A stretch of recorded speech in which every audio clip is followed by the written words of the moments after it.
ఈ రోజు మేము ఒకటే అడుగుతున్నాం, అసలు ఎఫ్ఐఆర్ లో A1 గా ఉండాల్సింది ఎవరు?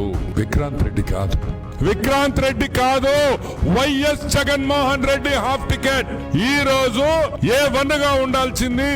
ఈ విషయం నేను సిఐడి డిపార్ట్మెంట్ కి, డిఐజీ గారికి, డీజీపీ గారికి అందరికి నేను మనవి చేస్తున్నా. కర్మ కర్త క్రియ అన్ని కూడా వైఎస్ జగన్మోహన్ రెడ్డి అనే విషయం గుర్తుపెట్టుకోండి. వైఎస్ జగన్మోహన్ రెడ్డి అండ లేకపోతే కేవీ రావు ఈ రోజు ఈ పరిస్థితుల్లో ఉండేవాడు కాదని కూడా నేను మనవి చేస్తా ఉన్నా. ఒక్కసారి గుర్తుపెట్టుకోండి, వెంటనే ఎఫ్ఐఆర్ లో వైఎస్ జగన్మోహన్ రెడ్డి A1 కింద నమోదు చేయాలి.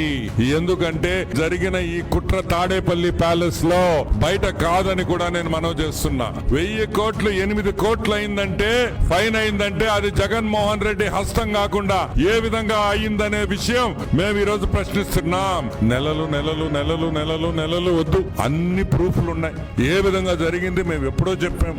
వెంటనే వీళ్ళని అరెస్ట్ చేసి, వెంటనే వీళ్ళు మళ్ళీ రకరకాలుగా కోర్టులకు పోయి, సుప్రీం కోర్టుకు పోయి ఈ నాటకాలన్నీ లేకుండా వెంటనే దీన్ని క్లోజ్ చేసి వీళ్ళని జైల్లో పెట్టాలని కూడా నేను డీజీపీ గారిని మనవి చేస్తున్నా. ఎందుకు పెట్టాలి? ఒక ఇండస్ట్రియలిస్ట్ ఈ చేసిన తప్పు చేసిన వాళ్ళు జైలుకి పోతే మిగతా ఫ్యాక్టరీలు పెట్టుకునేవాళ్ళు, మిగతా ఇండస్ట్రీస్ పెట్టుకునేవాళ్ళు కొంచెం ధైర్యం వస్తుంది.